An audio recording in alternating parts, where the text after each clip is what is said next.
Welcome to the Dynamics of Everyday Life, where we demystify some tricky concepts and get to know ourselves a little bit better. Welcome back to the Dynamics of Everyday Life. Today's topic is another one that emerged from a conversation I had with someone recently.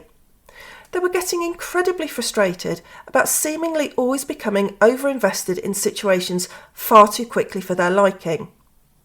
They were feeling like they were going headlong into something at a rate of knots, without knowing whether it was actually something that they wanted or needed. This gave them the sense that they were out of control in their lives and wanted to know how to put the brakes on. This got me thinking. It's not an uncommon situation, particularly if the thing that you're getting attached to is something that you've wanted for a while. There's the obvious example of wanting to be in a relationship with someone, having been single for a while, meeting someone who you think could fit the bill, and then mentally planning your wedding and deciding on the number of children you're going to have and what you're going to call them, an hour after you've met them. But it also covers all kinds of situations: jobs, environments, new hobbies, friendships, etc. Another way that we can talk about it is us having an unmet need, whether an actual need or a perceived need. Do we really need all the things we think we do? Possibly not. I don't need a trip to Monte Carlo, but I definitely want one. So we have these unmet needs or wants, and something comes along that looks like it would suit us perfectly.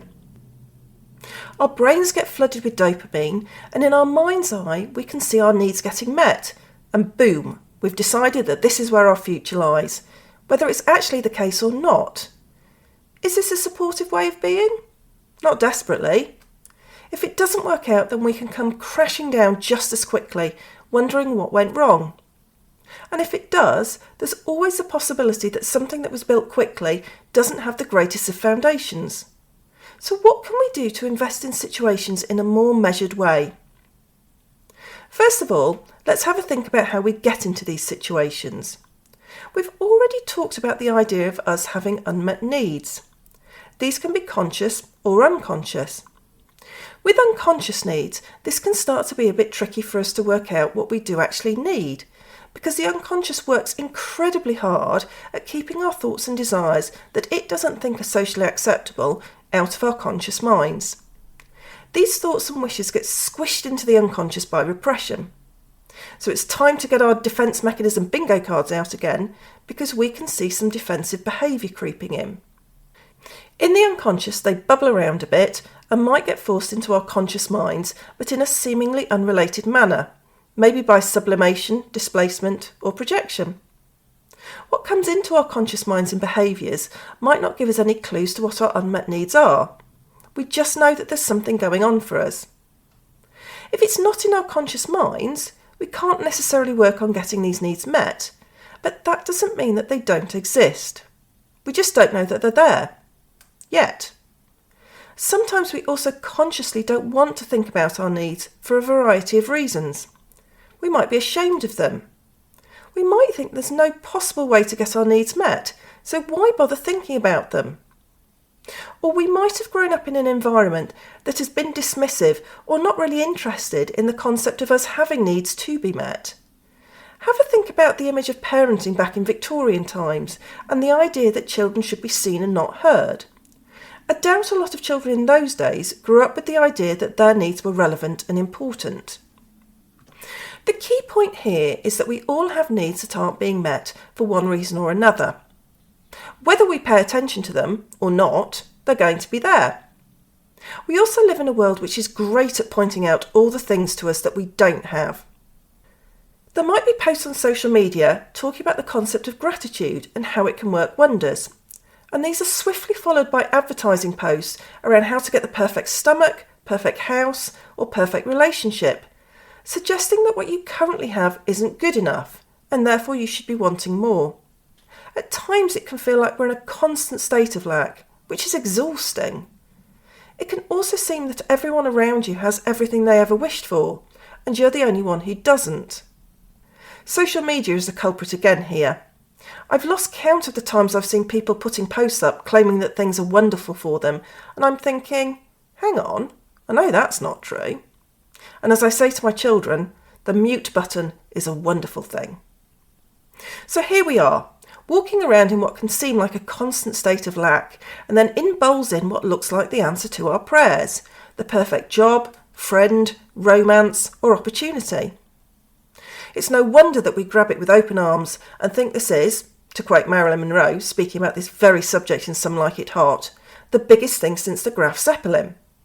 She continues by saying that she ends up with the fuzzy end of the lollipop, which can be how it feels when things don't work out.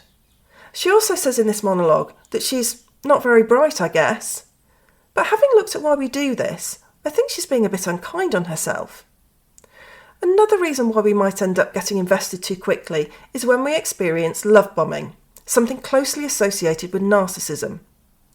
Love bombing occurs when we're constantly showered with love, attention and praise very early on in the stages of a relationship. This doesn't have to be a romantic relationship. It can also be a friendship or a work relationship. It's seen as a ploy for the narcissist to hook you in and become part of their narrative. But it can also be when people are anxious and wanting to have some form of security. The issue is that it's not real. It's a facade, and when this becomes clear, you can end up feeling alone, used and humiliated. But rest assured, if they've done it to you, they'll do it to someone else.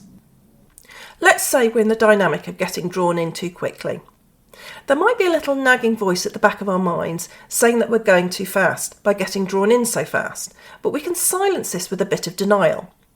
We can tell ourselves that it's perfectly normal for us to feel a bit worried about the speed of things, but intuitively we know that it's the right thing for us to do. I find the concept of intuition so interesting here. I wonder whether we use it to give ourselves permission to do things that we otherwise wouldn't. I'm not saying we shouldn't use our intuition. I think we should. But I also think we should combine it with our intellect. Are we going with our intuition because we want it to be true? Or because we really think it might be? It might be worth examining the situation through the dual lenses of intuition and intellect, just to be on the safe side. The other thing to consider is the real possibility that we might scare off someone else by getting invested too quickly.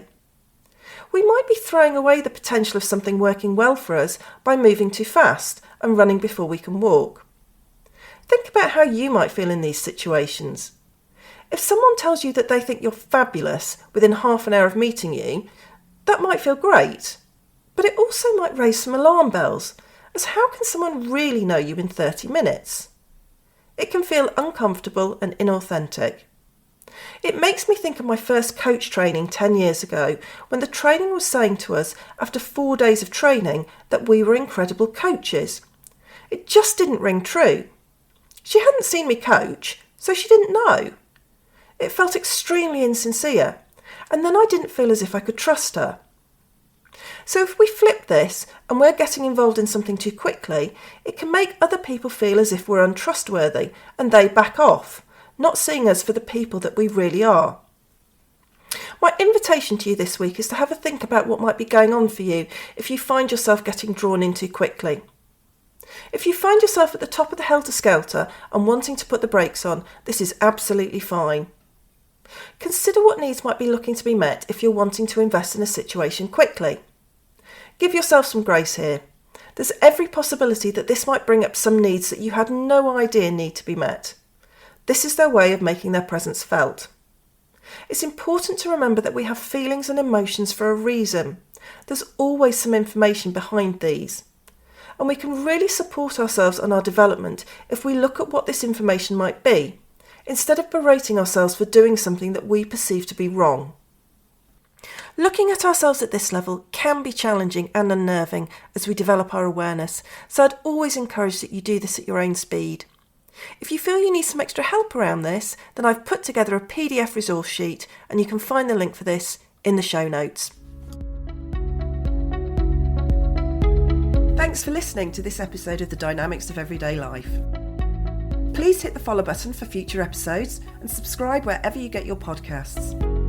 You can follow me on Instagram at The Dynamics of Everyday Life or find me on LinkedIn at Julia Rogers.